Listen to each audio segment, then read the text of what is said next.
Sige. Tumatawag naman eh. Kaya na siya. Dati hindi ako makagalito. Sige nga. Nagsusuot ako ng shirt, lagi kailangan ako. Sige. Ngayon kaya ko. Matagal. Kahit matagal pa ako. Diba? Dati hindi kaya. Sige. Na-emotional siya ha. Sige. Tutulungan kita. Yan. Naiyak yung body siya. Masaya ako. Dede naman. Buti nagpunta kayo rito, no? Natutuwa siya, ha?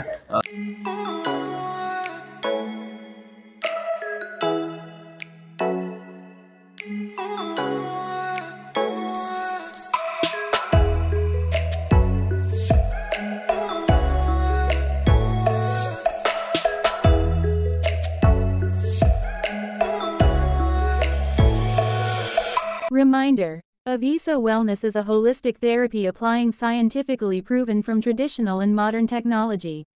We don't just do chiro or acupuncture alone. We can't just perform chiropractic adjustments casually because it can potentially harm your body. Aviso Wellness Clinic first determines the origin of your illnesses before accepting patients. It's only then that we'll know what procedure to apply to you, involving around 5 to 6 processes. Expect this to last for 6 to 7 hours to elevate our safety standards and ensure the therapy's effectiveness. So, bago ka nagpunta rito, ano bang naging pasyon nyo? Ano ba sa pamilya nyo? Bali, actually, ang dami na napuntahan doktor na. Siguro nakakaliman yata kami.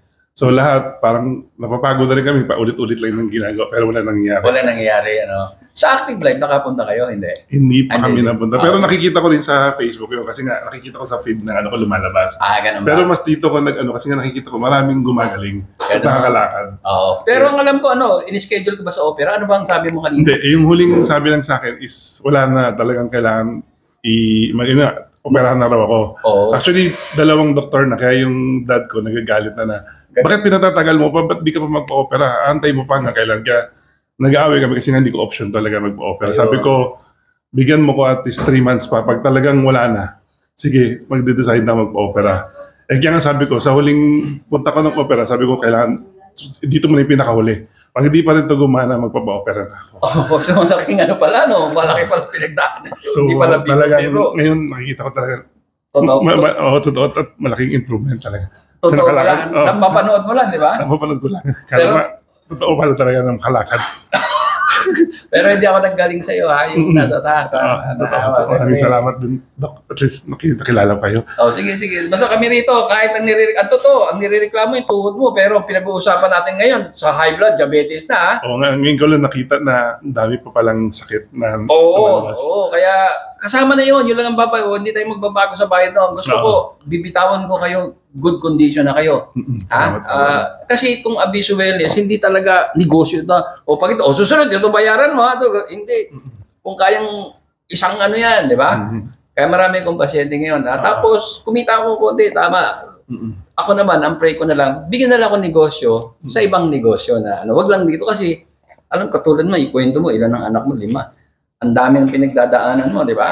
Magpaaral ka ng 5.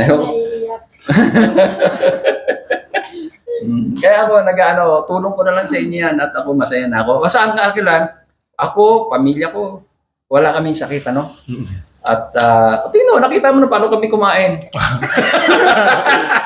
Yun na lang, di ba biyaya yun? Actually, plan din namin i-share sa family namin. At least makatulong din kami. Kasi ang hirap na ospital ngayon. Wala ka, ubusin ng totoo lang, dito lang nga, kung hindi rin sa kanila, hindi niya ako ditulungan. Ubus na rin ako ngayon. Hindi, ang daming pinagdadaanan eh.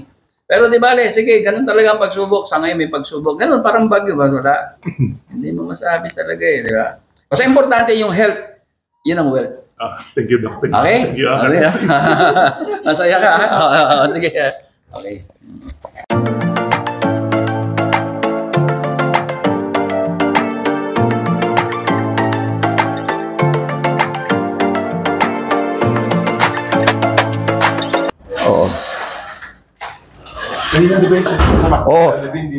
So, halos 80% na yung therapy natin, ha? Naka 80%. Gusto ko lang matest. Kaya lang, nakunan nyo ba siya unang lakad niya? Hindi. Pwede mo ipakita kung kaya mo bang maalala yung paglakad mo? Sige, asan yung yung tungkod? Yung tungkod. Ito, bago mag-therapy dito, paano? Sige. Ganyan ka? Tapos may masakit. Hindi siya masakit, pero yun nga, hindi ako ganyan kabagal. Ganyan kabagal. Pero hirap ka pag wala nito? Para ako mahu. Sige, ulitin mo. Sige. Teka. Kaya ko nang. Oh? Dati hindi ko maganyan. Hindi mo ganyan? Hindi ako makapagsuot ng shirt. Kailangan ko umupo. Parang hindi yung control mo na hindi mo mataas. Oh, praise the Lord ha. Mawawa sa Diyos ha. Ganda kasi naawa sa'yo. Mabait ka siguro. Isipin mo, operahan ka? Oo, naiyak ka? Sige. Na-emotional siya ha. Oh, sige. Tutulungan kita. Oh, yan. Oh. So, nagbago ha? Sige, kailangan ilakad mo yan ha? Kailangan ilakad mo. Ha? Ilakad mo. Sige. Isipin mo, mabigat pag na-operahan yan. Oh, sige. Lakad pala. Oh, sige. Tanggalin mo na. Sige natin. Oh. Naiyak pati yung... Naiyak yung body niya. Ang problema ko yung umakit ng kagdagan. Ganon? Kasi kaya sabi ko sa'yo, hindi ko dati maiganyan.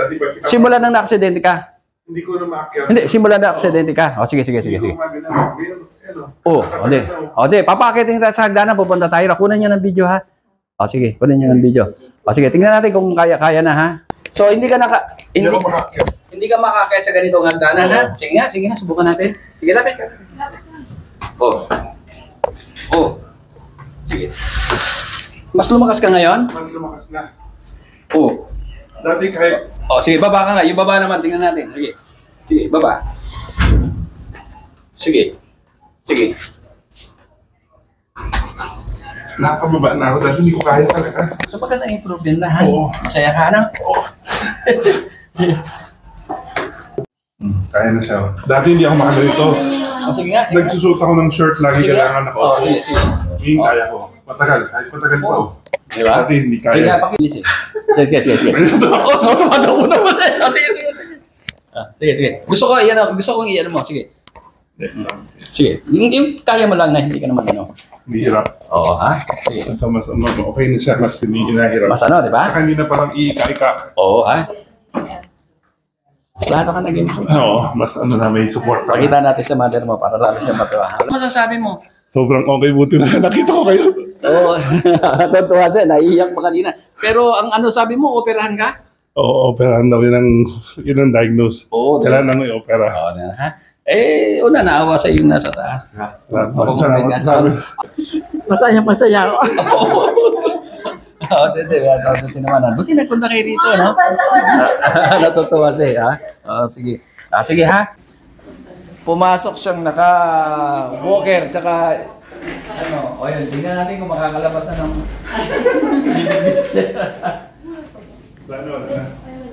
Sige po, salamat po. Salamat po. Ingat po. Binitbit na yung walker, ha? Binit na lang.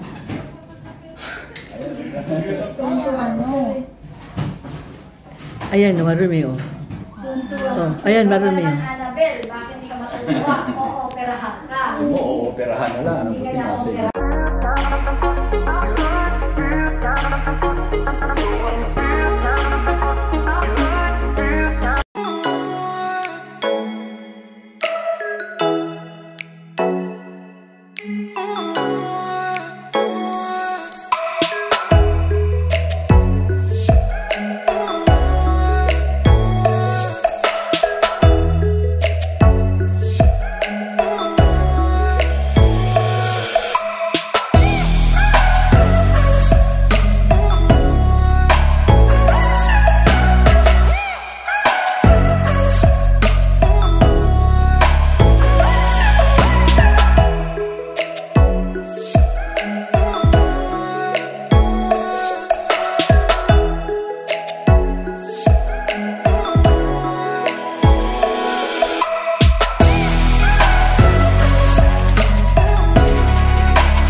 Sipon pa lang, spray nyo. Sino sinisipon dito?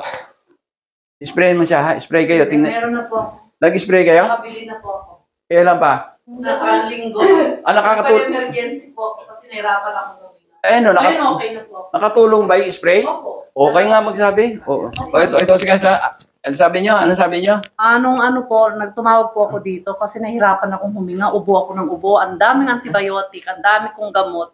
Then nakiusap ako dun sa call center nyo. Oo, may call Sabi ko, i-priority mo ako sa lala mo. Emergency. So, emergency, dinalhan ako 2 tsaka isang magnet. Ito ganun. nandito. Ganun. Ngayon wala na po, sawa na yun. Ito ba yan? Ito ba yan? Opo, ito, dala-dala ko lagi po. Ayun ha, huwag yun nga ano ha. Ubus na nga po, kaya bibili ako ulit. Ayan ha. Ito po, lagi kong dala-dala to. Tandaan nyo. Pati apo ko nagaganito. Very good ha. Ang dami kaming naano yan ha. Natulungan Maganda yan. po niyan, promise. Oo. Lalo ngayon ha, kung sa China, ang totoo ngayon, marami nang napupunong clinic sa Ubo ha. Mangyayari sa atin yun. Ganun din sa China ha. Kaya paghandaan nyo, dahil ang hirap, tamaan kayo ng Ubo, ma-hospital kayo. Kung may mahina pa puso nyo, maestro kayo. Doon kaya may namamatay na matatanda. Ha? Ang Ubo, walang gamot. Pero, nagsisimula sa sipon, tama? Sipon muna. Pag napabayaan nyo, inabot ng 3 araw, 4, wala na, nasa loob na ng baga, magkakatagalan. Pero gagamitin nyo pa rin ito para hindi lumala. Pero kung sipon pa lang, matalas kayo, katulad ng ginawa nyo, Maganda nakarecord. rin po, Dok, sa tenga yan. Kasi ang sakit ng tenga ko dati. Kasi nakita ko dun sa okay din sa tenga. I-sprayan ko yung tenga ko kasi parang masakit, kumikirot. Ang ganda. Hindi lang kasi ito, ang dati pangalan nito, multipurpose spray ha. Yung iba alam nyo, kaya sa Las Vegas nagkaroon akong dealer sa Amerika. Yung mga nurse ng Pilipina, sabi ko dun sa dealer ko, ang dealer ko nasa may Quezon City. Bakit pa nadala mo sa Las Vegas? May dealer tayo ron. Bakit? Lumakas. Di ba lakas ang COVID? Hindi. Alam mo kung saan? UTI. Ang dealer daw nyo, nurse. Nagkaroon ng UTI, kung ano na ininom, ito in-spray sa puwerta. Ayun na isa. Kaya doon sila ay maraming nurse, malaking ospital. Ayan. Kaya hindi lang yung sabi sa tenga, kaya dinugtong ko na. Ha? Ito, alam nyo kung ano yung laban nito? Kung ano yung ginagamit ng ating katawan sa loob ng ating katawan na pamatay sa virus at bakterya panlaban. Ano yun? Zinc at ano pa? H2O2. Pero wala naman po akong ubo, wala akong ubo. Umina kasi parang nahihilo lang ako. Hindi. Sa pag-therapy tayo, yung hilo-hilo, baka tutulungan kayo sa therapy. Ibig sabihin nun, may problema yung dugo nyo, yung oxygen, ha? Nakakaano. Mahina ba kayo minom tubig? Medyo Mahina. Dadamihan nyo, ha? Tapos mag-therapy kayo, ha? Okay, mababawasan na. Yung karanasan ko dito sa magnet na to, pero bago ko naalala to, galing na kami dito noon eh. Diba, nagpaano na kami. Gano'n na. So, gumanda pa ganun, pati yung likod ko, yung sa likod ko, hanggang ganun, wala na eh. Hindi, wala. Ayos na siya. So, ito lang ngayon, bibiyahin na kami ng Mindanao. Yung aeroplano, habang umakyat yan, may pressure yan. Nahirapan ako huminga. Naranasan niyo ba yung pag huminga, parang may tumutusok sa... Sa akin, lumalala siya ng lumalala. Hindi na ako nagpalata sa magulang ko. Parang kumukulo, parang may gumagano habang huminga ako. Medyo matagal, pinabayaan ko lang kasi minsan nawawala, di ba? Hindi, lolong lumalala. Sabi ko, naalala ko yung dugo. Malapit siguro dugo ko. Yun, dumapot, di ba? Nandito na sa akin yung bagong ganyan. Kinuha ko magnet. Pag tapat ko, siguro 2 to 3 seconds, ang luwag ng hininga ko, sabi ko, grabe to. Naalala ko lang sa salamat talaga sa kamay talaga. The best. Dun sa may kinalaman ito sa number 2, yung kaninang slide na pinakita namin sa inyo, na yung sa dugo, yun ang pinag-usayan. Kapag acidic ang ating katawan, ibig sabihin kulang sa oxygen, napaplat ang tao. Kung titingnan niyo yung first picture nito, alkaline yan. Yung sakong ang titingnan niyo, yung pitsol, yung sako, tingnan pantay. Pero doon sa acidic, nakita niyo, umaano sa taas kapag nilagyan ng magnet. Diba? Kanina sabi ko, gagamitan natin ng magnet. Ito, calibrated magnet ito Huwag kayong basta gagamit ng magnet. Dahil ang magnet, nakakabuti, nakakasama. Tandaan nyo, ang dugo natin ay bakal. Kapag gumamit kayo ng magnet na hindi calibrated, pwedeng higupin yung dugo nyo at nakatulog kayo, pwedeng mahirapan kayo huminga at baka atakihin pa kayo. Ito, kahit gamitin nyo ng 24 hours, 7 times a week o 365 a year, days. O wala kayong problema dahil ito kinalibrate ko. Kaya ingat kayo, ito, calibrated ito. Ang tawag calibrated magnet. Pag ito acidic kayo, inilagay nyo sa katawan nyo rin nilagay mo rito, alkaline ka, hindi liliit yung sakong mo, di magpa. Pero pag nilipat mo rito at nilagay mo acidic ito, lalo masakit ang ulo, makita nyo, magbabago. Kung titingnan nyo yung first picture, alkaline yan. Yung second, acidic, medyo tumataas na. Pero yung kondisyon, ang kadalasan, wala pang sakit yan. Acidic lang. Tandaan nyo, ang tao, 3 taon bago magkasakit, acidic ang 3 taon, more or less, ha? Depende sa katawan ng tao. Pero pag yan na inabot na ng 3 taon, na acidic, dumami na ang bakterya. O, di pwedeng high blood ka, hypertension, diabetes, kung ano-ano pa. O baka may tumor ka. O, kaya iingatan natin. Kaya itong magnet ito, malaking bagay ito pag marunong kayong gumamit. Dahil ito, kayo na mismo magiging doktor sa sarili, kayo mag-i-scan kung may problema sa katawan nyo. Dahil pag ito inalagay nyo kung saan ang acidic ng katawan nyo, ay madidetect, iikli kayo. Kung hindi naman kayo umikli, pantay ang nyo, sakong nyo, alkaline yun. O anong gagawin nyo? Pag nakita nyo acidic, nilagay mo dito acidic, o mag-i-spray lang ito sa ulo. Mamaya pakikita yung spray to, itong ano to. O yung isa naman, nakita nyo, yung second picture, acidic, medyo miikli na yung maatras na yung sakong niya. O wala pang sakit yan. Pero pag kami sakit na, katulad ito, may cancer itong paa na to, makita nyo, number 3rd picture, o, ayun, makita nyo. Ganun ang makikita nyo sa mga susunod na slide. Ni-orient ko lang kayo para aware kayo na ganun ang Kasi kayo gusto ko, kayo yung gagamit ng produkto ko, kayo mismo maging doktor sa sarili nyo. Huwag kayong aasa sa akin dahil malayo tayo bago tayo magkita, di ba? Ano yung mukha niya, ha? O, ayan yung may cervical cancer. Ano pangalan mo? Almira Castro. Almira Castro. O, sige, tingnan natin, ha? Ando na yung O, tingnan natin. Ang tao umuurong kapag may sakit, lalo may cancer. Tingnan niyo yung paa. Di ba? Ito, pumasok ito, hinatak ito. Makita nyo? O. Okay, ang gagawin natin, spray natin. Kunin mo yung spray. Spray sa ulo, ha? Alisin mo na yung magnet. Okay. Tingnan natin, ha? Kung magre-response yan, ha? Pero pagka nagaganyan ako, okay ang pakiramdam ko. Kaya ganito kasi.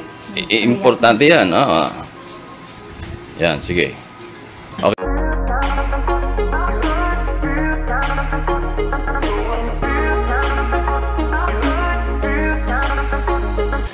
Ayan, na sprayhan na, tingnan natin. Sige, lagay mo na yung magnet doon sa 1. Okay, lagay mo, ha? Yan, o, tingnan, sandali lang yan, O, tingnan natin. Unti-unti, di ba? O, yun. Bantay na, di ba? Nangawit lang ako, O. Di ba?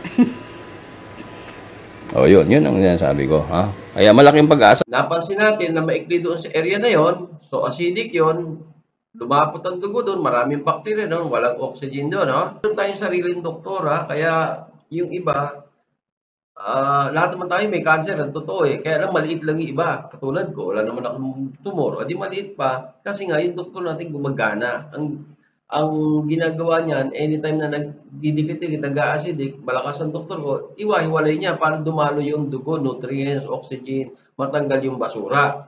Ngayon, ang bakterya sa atin, pag yan acidic, maraming bakterya, lumalaki yan, kaya lumalaki yung worker yan, parang construction na dumadami ang bakterya, lumalaki ang construction, yung building, ganon din sa katawan natin. Dahil ang bakterya sa atin, bad bacteria anaerobic, kinakain yan acidic. Kung acidic, dadami nga sila. Ngayon, nakalas-kalas natin, na-deliver yung oxygen, ayaw ng bad bacteria, yung oxygen, yung anaerobic. O ano mangyayari? Hinto ang paglaki, maaaring huminto, o lumaki man dahan-dahan dahil may bacteria pa doon sa loob, may pagkain pa sila. Yung alkaline o yung oxygen, hindi nila pagkain yan, aalis sila yan. So, nakuha nyo na. O, yun ang importante. Tandaan nyo, ang tao, bago magkasakit, ay mga more or less, sa estimate, mga 3 taon by acidic, high blood, diabetes, etc. Okay. O, pag-uusapan naman natin tungkol sa cellphone, yung radiation nito. Alam lahat ng tao na ang cellphone, masama ang radiation nito. Ang totoo nga nito, sa lalaki, pagka inilagay mo sa tabi sa bulsa mo yan, base sa maraming pagsisiyasat ng mga eksperto yan, nababawasan ng sperm count o nangihina. Talagang nakaka-apekto. Marami ng mga bata, nagsisisure, etc. So, marami nakakaalam, masama ito. Pero ang hindi nila alam, gaano kasama at paano naging masama. Ito, ibibigay ko sa inyo yung detalye, no? Ito, invention ko ito. Yan, yung anode na yan. Kung nakikita, nilagay ko to, cellphone ko to, nilagay ko rito, no? Tingnan nyo. Tandaan nyo, simula pa kanina, ang pinag-uusapan natin, bawal lumapot ang dugo. Dahil pag lumapot ang dugo nyo, dadami ang bakterya nyo. Ano pa? Pwede kayong ma-stroke. Dahil, siyempre, malapot siya, pwedeng bumara, taas ang pressure nyo, di ba? So, itong radiation ng cellphone, pag ginamit nyo rito yan, pag wala kayong anti-cell radiation, itong ANRAD na invention ko, ay lumalapot ang dugo nyo. Mamaya ipakikita namin sa inyo. At tandaan nyo rin maraming nagbebenta, 25 brands sa buong mundo ang binilang ko dahil galing ako sa Europe, galing Amerika, galing ako China, galing akong Asia, mga 25 brands. Lahat yung pag ginamit mo, umiikli ka o lumalapot ang dugo mo, meron silang pinakikita, ion tester, wala yun. Huwag kayong maniwala ron na scam yun. Ang tao, bago magkasakit, iikli muna kayo, mawawalan kayo ng oxygen. Tandaan nyo, hindi namamatay sa kahit anong sakit ang tao. Kahit cancer yan, hindi na mamamatay kayo pag naubusan kayo ng oxygen. Ibig sabihin, lumabot ang dugo nyo. Kaya nasa Biblia yan Ano sabi? Ang lahat ng nilalang, ang buhay ay nasa dugo. Kaya ito, ipakikita ko sa inyo kung paano lumapot ito. At paglapot nito, hindi lang tayo apektado matatanda. Tayong matatanda, kadalasan acidic tayo. Pero maging yung bata na alkaline na, apektado nito. Ipakikita ko sa inyo yung video mamaya. Pagkatapos nito, ang tao na i-stroke, hindi nila alam. Pag gumamit kayo, lumapot, para maaring sa ulo nyo riyan, o kaya sa puso nyo, magkakaroon kayo ng ischemic stroke, o kaya ischemic heart attack. Babara yan, hanggang sa pumutok yung ugat nyo, magiging hemorrhagic stroke na yan, o hemorrhagic heart attack na yan. Sige, tandaan nyo ito, nagpapalapot ng dugo ito. Ano ang mangyayari? Para natin masabing lumalapot, iikli kayo. Pantay, di ba? O, tingnan mo to, pantay. Tingnan mo muna. Pantay. Di ba? Pantay. Lagay mo yung cellphone. Ayun, Tawag ka na. Tira mo si cellphone. Ano nangyari? Ang bilis naman! Nakayari ka! Masano ka! Sobra to. Sobra ka. Lagay mo yung sticker. Lagay mo yung sticker. Lagay mo yung sticker. Ayan, may sticker na. Ang ba? Tingnan mo. Ang bilis. Pumapantay, di ba? Mas adik ka sa cellphone kaysa sa akin. Sige, ipakita mo paano pagtanggal. Tingnan mo sa kanya. Tanggalin. Tanggalin, sige, tanggal mo yung sticker. Yan, tinanggal na. Tingnan mo. Wow. Lagay mo ulit. Lagay mo, pakita mo sa kanya habang nilalagay. Asama yun. Tingnan mo kung yung tuwang yan, di ba? Sige, tingnan mo. Sige, dali, magpapantay na. Ayan na. Yung patay na. Tanggalin mo ulit. Isa pa. Tanggalin. Isa na lang. Lagay mo ulit. Nakita mo, di ba? Yun. Lagay na ulit, Yari ka, mas adik ka sa cellphone. Nakita mo? Masyado kang allergic. Hindi, pareho kayo. Hindi, ako mabagal siya. Siya, lumapot yung dugo niya sa ulo. Matanda yun. Kadalasan, matanda. Acidic yan Pero yung bata, hindi. Natural alkaline yan. Hanggang 18 years old yan, 15 years old. Basta tama lang yung pagkain. Malusog yung bata. Pero tingnan mo, kung paano siya maapektuhan. Alam niyo ba na ang bata, pagka nag-aaral, kailangan ng maraming oxygen yan. Pag gumamit yan, makita nyo, tingnan nyo, bumabagal ang pagkatuto ng na ihirapan matuto ang bata dahil nga kulang sa oxygen dahil gumamit ng cellphone. Bago pumasok sa eskwela, gamit ng cellphone. O nasa eskwelahan, gamit ng cellphone. O magre-review, ganun din. Sayang, mamaya, ipakikita ko sa inyo kung ano ang yan. Nasusunod na video na ito. Naman, di ba? Pantay siya, di ba? Pantay, di ba? Gamitin mo. Ito. Ayan. Okay, gamitin mo. Lagay sa tenga. Kunyari nakikipag-usap ka. Lagay mo lang sa tenga. Lagay mo kunyari nakikipag-usap ka. Lagay sa tenga. Tingnan nyo, Ano nangyari? Relax. Nakita nyo, di ba? Lumiit, Tanggalin mo. Nakita nyo, lumiit, di ba? Tanggalin mo. Bitawan mo dito. Pumantay, di ba? Opo. Gamitin. Hawakan mo. Yan. Sige. Kunyari, ha? Usap, yan ha? O, tingnan mo. O, wala, di ba? Wala.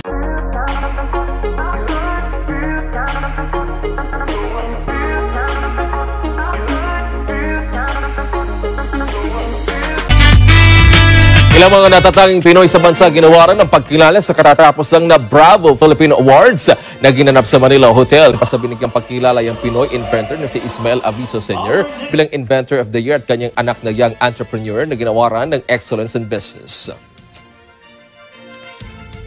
First of all, I'm very thankful na binigyan tayo ng pagkakataon ni Bravo Filipino na maging part of awardee of this year to be Excellence in Business.